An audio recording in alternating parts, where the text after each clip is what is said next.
Quelles sont vos priorités, vos besoins et vos aspirations? Vous êtes sur la chaîne Reflet de Lune. Merci pour votre présence, pour vos likes et pour vos abonnements. Et bienvenue aux nouveaux. Alors on regarde tout ça pour le signe du Cancer, Soleil, Ascendant ou Lune en Cancer. On va regarder ici quels aspects de votre vie, quel secteur de votre vie vous pouvez explorer. Alors ici c'est explorer en deuxième. Là, dans quel secteur vous pouvez vous ressourcer. Ici, quel aspect de votre vie vous avez besoin de transformer si vous ressentez des blocages, s'il y en a. Et puis on va aller regarder avec le tirage en croix, on ira voir vos atouts, votre défi peut-être dans cette situation, les potentialités ici et le secret pour y parvenir. Et puis enfin des messages personnalisés pour le soleil, l'ascendant et la lune en Cancer. Alors on y va tout de suite. Dans quel secteur de votre vie vous pouvez vous ressourcer? Eh bien ici on a la maison 12.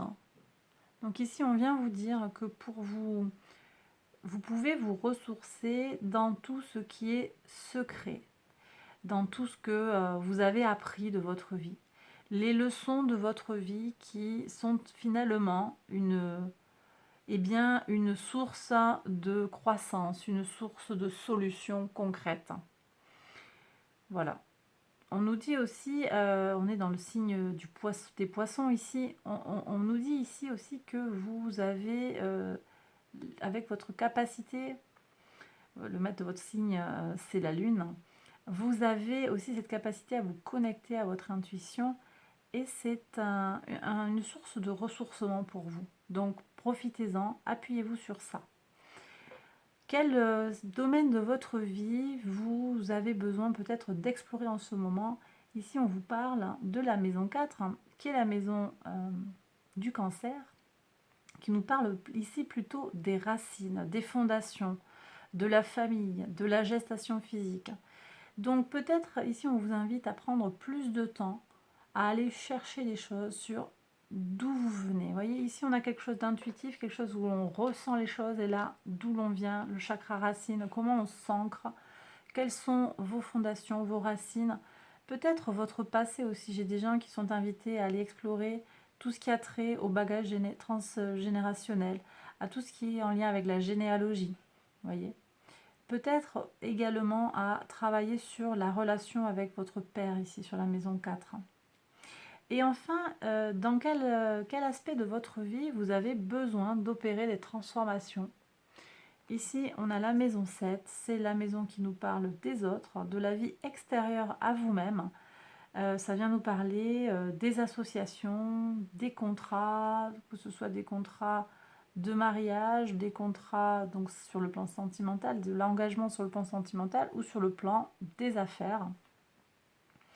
Il y a quelque chose en ce moment qui ne fonctionne pas en l'état dans votre vie. Et il y a peut-être besoin d'opérer des changements. Si vous sentez qu'il y a des blocages, essayez d'aller explorer également de ce côté-là pour voir comment vous pourriez changer les choses, transformer les choses pour avancer. Alors on va regarder justement le comment vous pouvez faire, quels sont les outils à votre disposition, ce que vous avez à savoir pour avancer vers ce chemin de vie, pour fixer vos priorités si vous vous posez des questions, mieux déterminer vos besoins et ce à quoi vous aspirez. Alors on y va pour ici votre atout. Alors votre atout mes cancers, c'est votre capacité à vous maîtriser, votre force intérieure, votre détermination. Vous êtes, quand vous avez une idée en tête, quand vous avez un objectif, vous êtes déterminé à aller vers cet objectif. Et c'est votre point fort, vous le faites avec maîtrise, avec brio, avec brillance, c'est très bien. Ici on a les énergies du lion.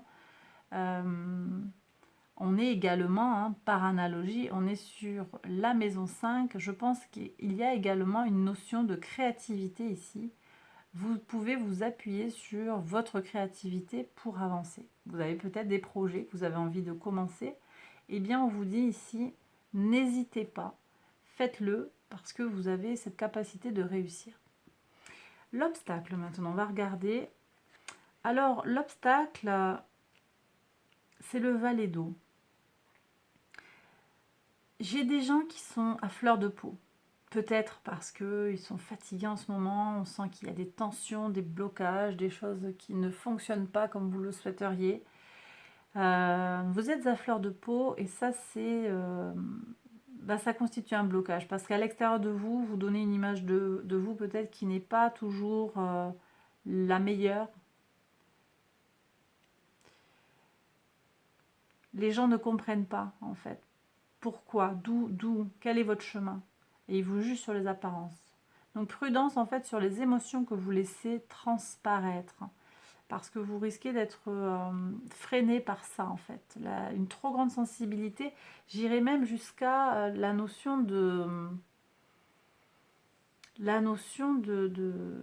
d'ultra-sensibilité et même de susceptibilité en fait. Vous voyez, on parle de ça. C'est comme si, ici ce que je reçois, parce que je reviens sur cette maison qu'on vous dit d'explorer, on est sur la sensibilité.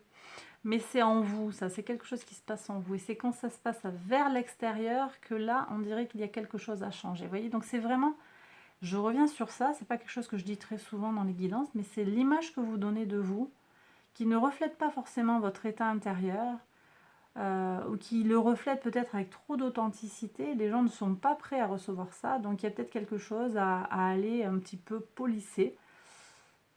Parce que par rapport à votre objectif de vie, vous avez besoin de ce regard extérieur. Voilà, je vous laisse le prendre comme ça vient. Je ne sais pas en quoi, à qui ça peut parler, mais c'est ce que je reçois ici. Le secret, roue de fortune. Bon, il y a de très très belles choses qui se trament en souterrain. Hein. L'univers œuvre en souterrain pour vous. L'univers manigance en votre faveur. N'en doutez pas, c'est là, ça vient, c'est caché, vous ne le voyez peut-être pas encore, ça ne s'est pas encore manifesté, mais ça vient en toute certitude, ça vient. On va regarder les potentialités, il y a un renouveau potentiellement sur le plan émotionnel, donc peut-être on va se sentir moins à fleur de peau, moins sous tension, avec quelque chose de beaucoup plus serein, un nouveau départ sur le plan émotionnel, régénération. Vous allez trouver des solutions qui vont vous tranquilliser sur le plan mental et sur le plan surtout émotionnel. Mais c'est intéressant que j'ai dit mental, on est sur de l'eau ici, c'est quand même tout ce qui va toucher à la psyché et à l'intellect aussi. Alors on va prendre le message personnalisé pour les personnes qui ont le soleil en cancer. On a le 6 de la prospérité. Vos anges gardiens ouvrent grand les bras et vous voici comblés. Vous allez recevoir un cadeau que vous n'espériez pas. Vous voyez ce qui se trame dans les secrets là? Il va y avoir un cadeau, il va y avoir une amélioration. Acceptez-le avec humilité, donc ce cadeau, hein. Acceptez-le avec humilité et gratitude et dites-vous qu'un jour, ce sera à votre tour de donner à ceux qui sont dans le besoin. Faites du bénévolat dans une association caritative. Ok. Donc ça, c'était pour les soleils en cancer. Je ne l'ai pas dit aussi, mais les messages peuvent être mélangés. Donc vraiment, prenez le message qui vous parle. Pour les personnes qui ont l'ascendant en cancer, changement heureux. Vos anges gardiens ont entendu vos prières et ont œuvré ensemble pour mettre en place dans votre vie de vrais changements qui vous seront bénéfiques. Les choses commencent à bouger et à s'améliorer sérieusement. Vous allez peut-être devoir prendre des décisions rapidement. Ayez confiance et laissez-vous vous guider. Ok. Et ensuite, on a les personnes qui ont la lune en cancer, aide de l'émotion. Une idylle naît et vous sentez que vous tombez amoureux. Attendez-vous à recevoir des fleurs, des lettres d'amour et des poèmes. Demande en mariage, une personne romantique, rêveuse ou émotive va peut-être entrer dans votre vie. Vous avez une personne à la fibre artistique idéaliste sur tout ce qui touche à l'amour dans votre entourage. Alors c'est intéressant que vous ayez cette carte-là parce que l'aide de l'émotion, ça correspond au cavalier de coupe. Et ici, on a le valet de coupe en fait. Valet d'eau, c'est le valet de coupe. Et on l'avait en obstacle. Ici, on l'a en conseil. On a comme une maturation en fait sur le plan émotionnel. Je vous ai dit qu'il y avait un renouveau sur le plan émotionnel, et bien en particulier pour les personnes qui ont la lune en cancer, vous avez effectivement cette maturation sur le plan émotionnel, et donc les choses, elles vont se transformer ici. La relation à l'autre va se transformer, vous voyez aussi. La façon de recevoir les échanges, de recevoir la parole de l'autre.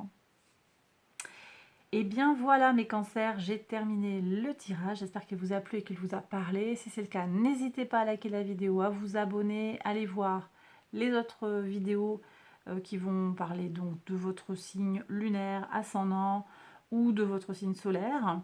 Je vous invite aussi à aller voir les taroscopes du mois de juillet, ça peut vous intéresser. Allez explorer ma chaîne pour voir un petit peu ce qu'il y a.